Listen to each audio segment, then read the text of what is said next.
감사합니다. 할렐루야. 네, 할렐루야. 네, 하나님의 크신 은혜와 우리 주 예수 그리스도의 평강이 오늘 9월의 첫 주일에 하나님 앞에 예배드리는 태원의 성도들과 가정이 함께 하시길 주님의 이름으로 축원합니다. 오늘날 초스피드의 시대입니다. 사람들이 굉장히 바쁘게 살아가죠. 우리 교회에서 짜장면 시키면 전화 끊자마자 옵니다. 굉장히 빠르게 와요. 다른 데서는 기다리는 걸 좀 못하겠더라고요. 과거에는 기다림의 미학이라는 게 있었는데 오늘날은 기다리는 게 시간 낭비처럼 느껴지는 시대에 살고 있습니다.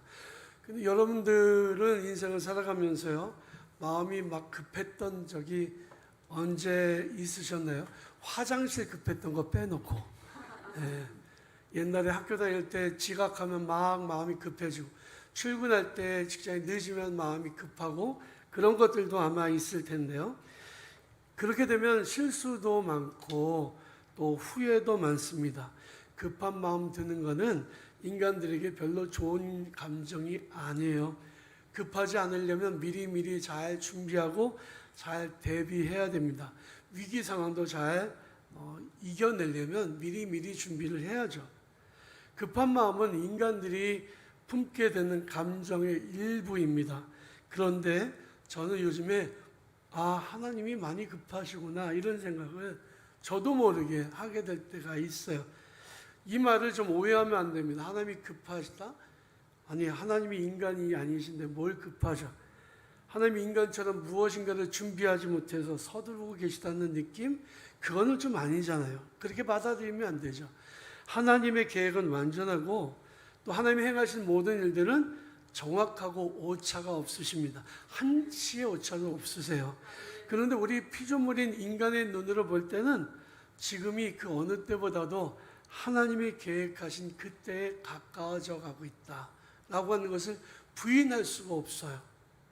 왜냐하면 첫 번째로는 자연 환경의 변화가 심상치 않습니다. 세상은 그 어느 때보다도 이전에 보지 못했던 모습을 보여주고 있어요.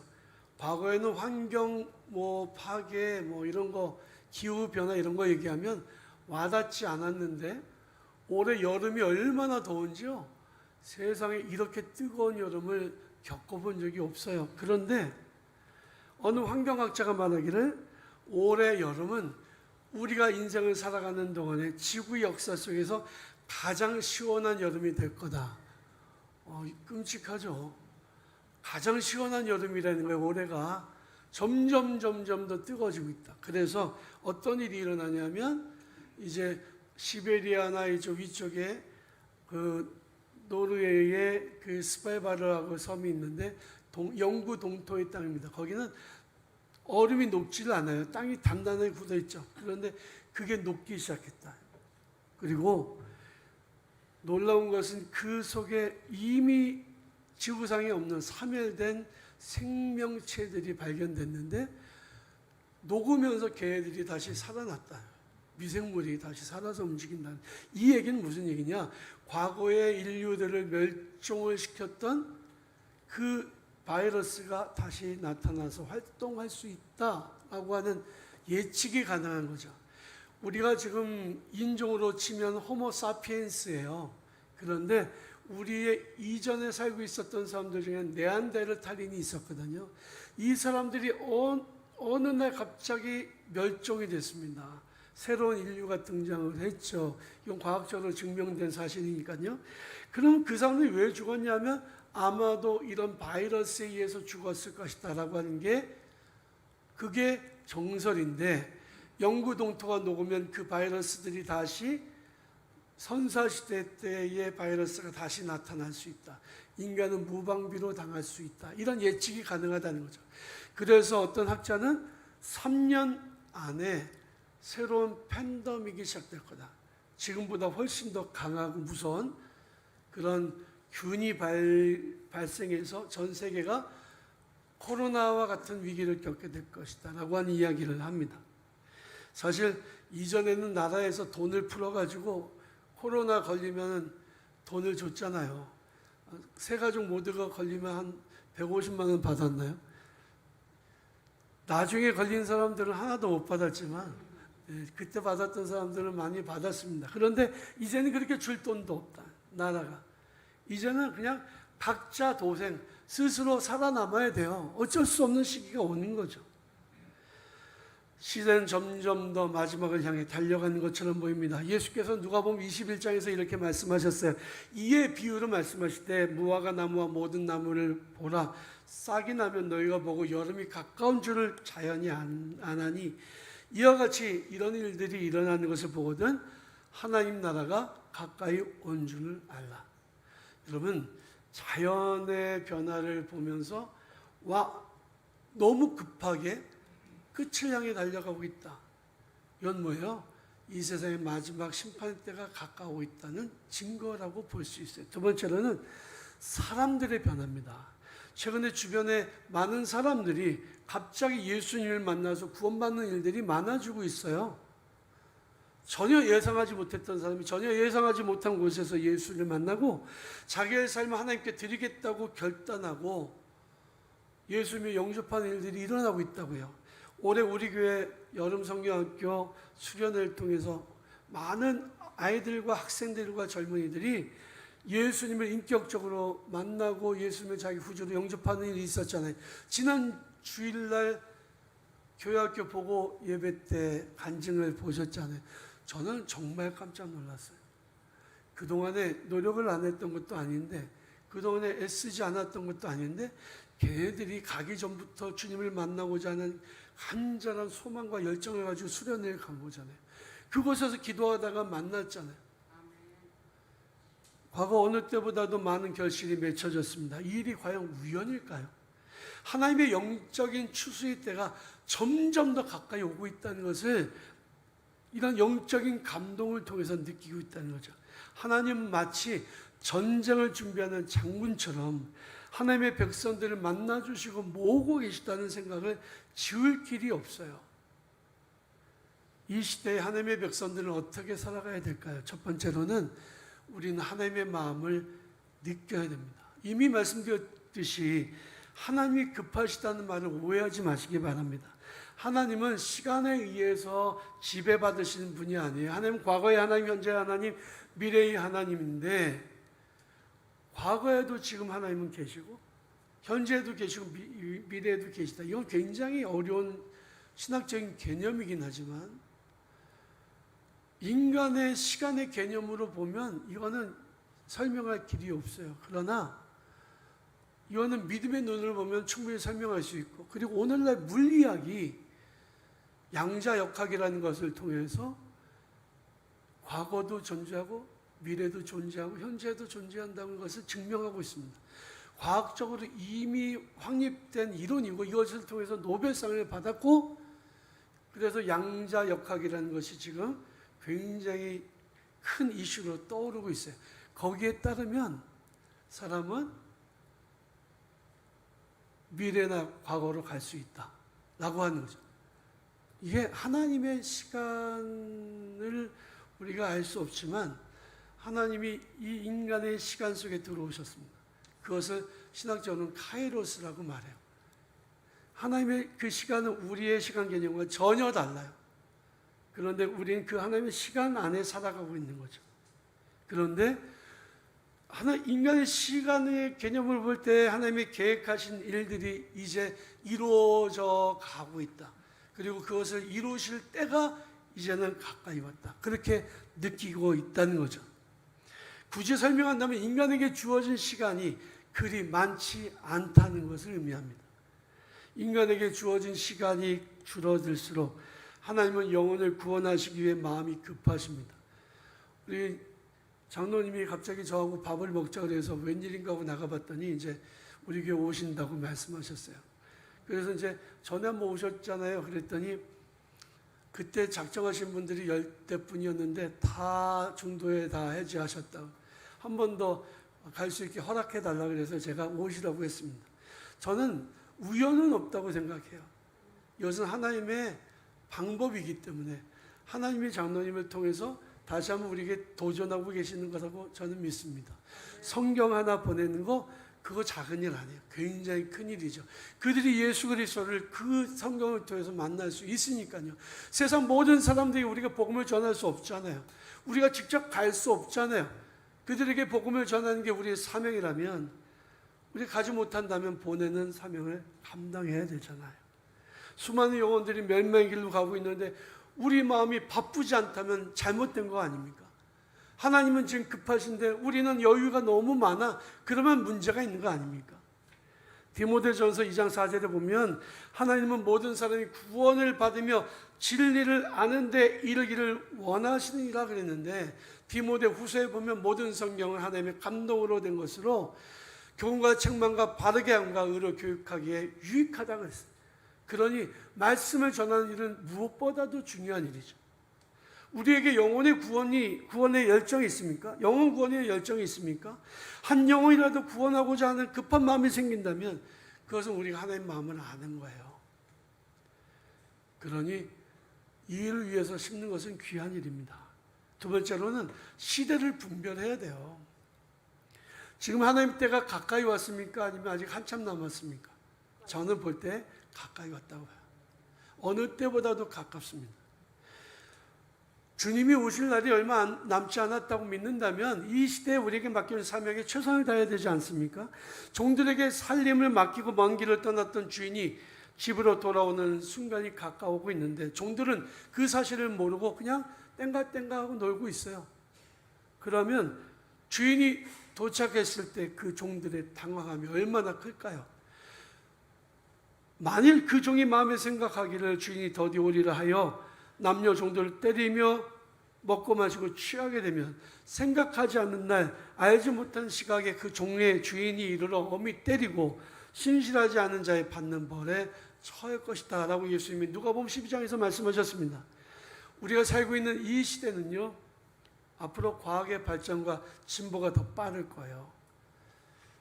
아마도 2, 3년 안에 도로에는 자율주행 자동차가 점점 많을 겁니다. 제 차도 사실은 손 놓고 가도 사고가 안 나요.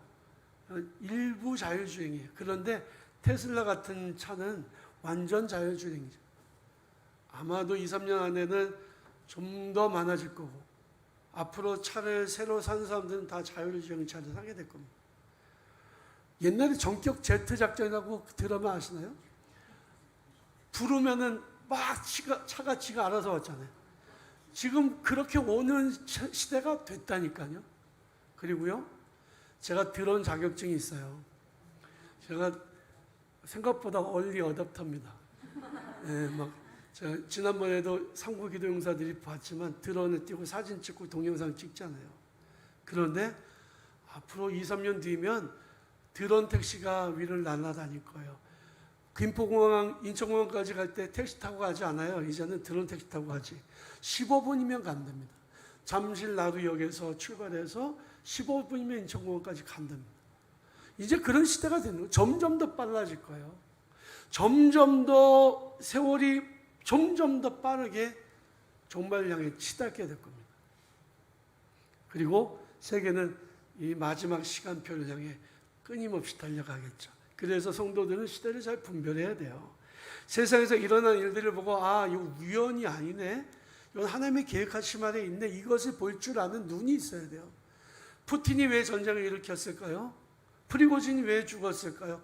세상에서 일어나고 있는 일들 가운데 하나님의 개입이 없는 일은 하나도 없습니다. 하나님 모르시는 일이 하나도 없어요. 어디서 원폭이 터진다고 해도 이상할 게 없는 시대가 되었습니다. 여러분, 마태복음 16장 2절에 보면 예수님이 이렇게 말씀하셨습니다. 예수께서 대답하여 이르시되 너희가 저녁에 하늘이 붉으면 날이 좋겠다고, 아침에 하늘이 붉고 흐리면 오늘은 날이 흐리겠다 하나니 너희가 날씨는 분별할 줄 알면서 시대의 표적은 분별할 수 없느냐라고 말씀하셨습니다. 돈 버는 일에 너무 집중하지 마십시오. 여러분, 돈 버는 일 중요한 일이에요. 돈 없으면 안 되니까. 그러나 인생을 그렇게 살기에는 너무 촉박하다. 주님의 뜻을 생각하고 주의 뜻을 이루기 위해서 사십시오. 세 번째는 앞으로 되어질 일들을 위해서 대비하고 사시기 바랍니다. 성경에 나오는 믿음의 사람들은요, 나라가 위기 가운데 있을 때에 기도 중에 앞으로 되어질 일들을 알았습니다. 그리고 대비했습니다. 노아의 때에 하나님께서 노아에게 말씀하시기를 세상을 물로 심판하겠다고 하셨죠. 그리고 산꼭대기 위에 방주를 지라고 하셨는데 노아는 100년 동안이나 대비했습니다. 그래서 자기와 자기 가족들, 하나님께서 코로 호흡하는 모든 동물들을 노아의 방주를 통해서 구원하셨습니다. 요셉이 그랬죠.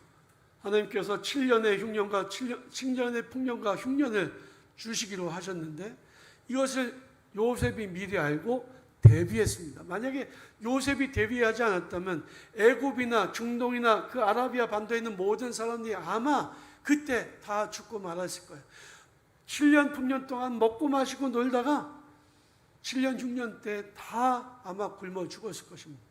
하나님의 사람들에게는 하나님이 그 시대에 그 땅에서 일어날 일들을 미리 알려주셔요.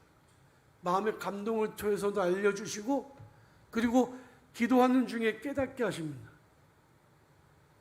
여러분, 언제나 세상에 위기가 오기 전에 하나님은 하나님의 사람들을 불러서 기도하게 하시고 미리 대비하게 하셨어요.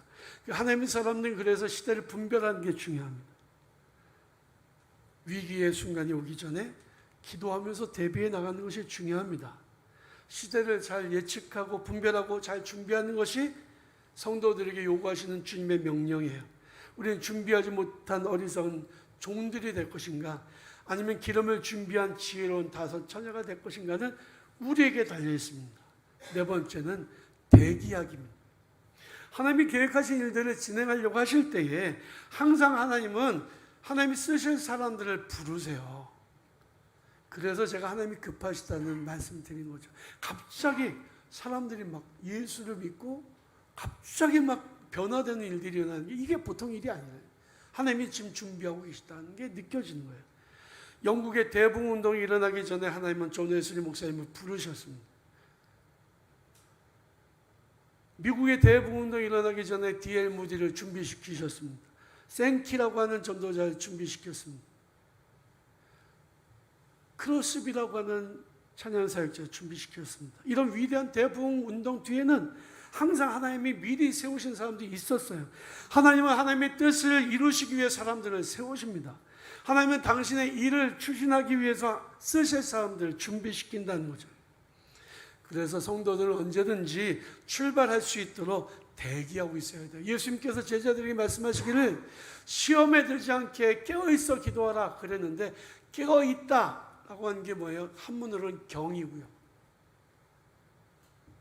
그리고 이 awakening, 영어로는 그거죠. 깨어있는 거. 이게 뭐예요? 준비하는 거예요. 스탠바이예요. 주님 명령하시면 바로 출발할 수 있도록 준비하는 거죠. 대기하고 있는 상태는 편한 상태가 아닙니다. 힘들어요. 소방대원들이 근무할 때에 언제든지 출동할 수 있도록 벨이 울리면 바로 출발할 수 있도록 소방복을 입고 있잖아요.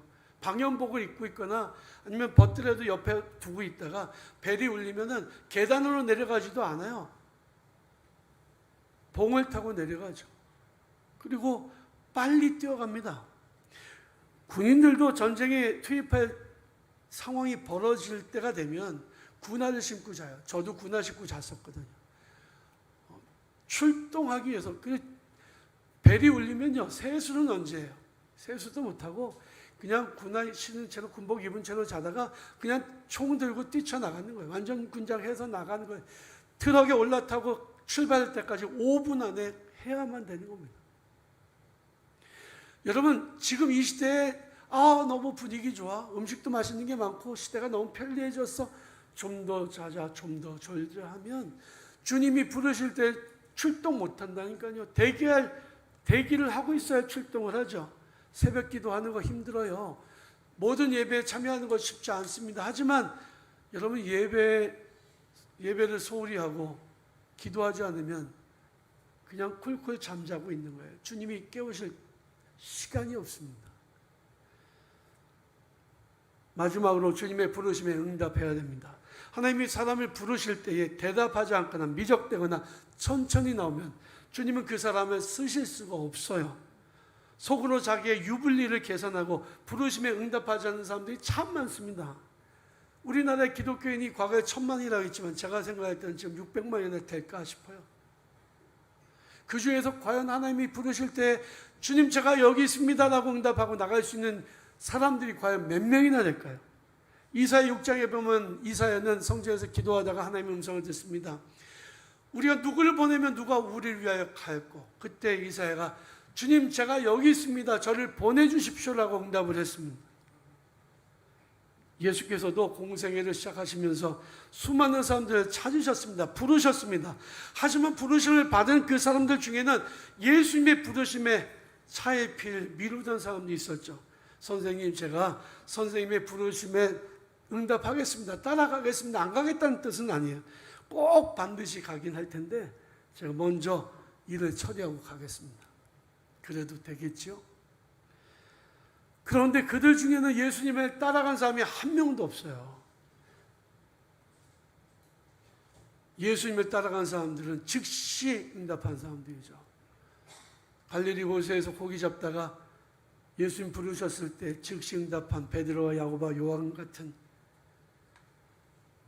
그물을 버려두고 배를 버려두고 자기 아버지와 가족들을 버려두고 예수님을 따라 나섰던 사람, 예수님이 부르셨을 때에 세금을 받던 책상을 그냥 버려두고 장부를 버려두고 예수님을 따랐던 마태 같은 사람, 이런 사람들이 예수님의 제자가 될 수 있었던 거예요. 어떤 사람이 잔치를 베풀었는데 초청장을 보내는데 사람들이 오지 않습니다. 어떤 사람은 소를 샀다고 안 오고, 어떤 사람은 밭을 샀다고 안 오고, 어떤 사람은 결혼했다고 오지 않아요. 초대 응하지 않았습니다. 왕이 화가 났죠. 화가 머리끝까지 솟은 왕은 사람들을 보내서 시장이나 산 기슭이나 강가로 가서 사람들을 데려다가 그 자리를 채우게 하셨습니다. 여러분, 올 때까지 기다리지 않았어요. 왜? 왕은 마음이 급해. 여러분, 하나님은 지금 마음이 급하십니다. 하나님 올 때까지 기다리지 않으세요. 여러분들이 응답하지 않으면 주님이 응답한 사람 데리고 쓰실 거예요. 하나님은 당신의 뜻을 차곡차곡 이루어가고 계십니다. 이제 점점 때가 가까이 오고 있어요. 하나님은 하나님의 일을 이루시기 위해 사람들을 부르고 계십니다. 주님의 부르심에 우리는 어떻게 응답해야 될까요? 주님, 제가 여기 있습니다. 저를 써주십시오. 준비되어 있는 사람들이 쓰임을 받습니다. 믿으십니까? 준비되어 있는 교회가 쓰임을 받습니다. 믿습니까? 우리는 준비되어 있는 하나님 사람이 되고 준비되어 있는 교회가 되어야 합니다. 오늘 본 말씀에서 미가 선지자는 이렇게 말씀합니다. 그들의 왕이 앞서가며 여호와께서는 선두로 나가시리라.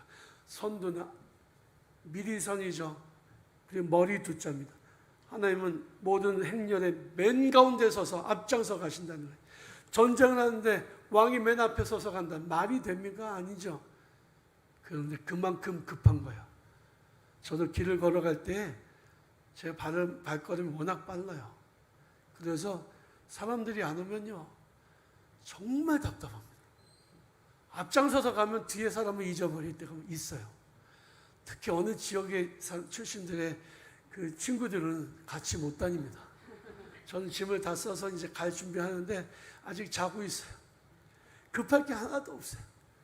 그야 뭐 행복한 삶을 사는 방법 중에 하나겠지만 주의 일은 절대 그렇지 않아요. 일어나서 가자 그러면 아멘, 그리고 바로 일어나서 출발선에 서야 됩니다. 선두에 나가신 하나님, 마음이 급하신 하나님, 그 마음을 알고 주님의 일에 믿음으로 아멘하고 동참해서 충성을 다한, 주님께서 오시는 그날에 칭찬받는 많은 열매를 맺는 저 여러분들이 되시기를 주님의 이름으로 축원합니다.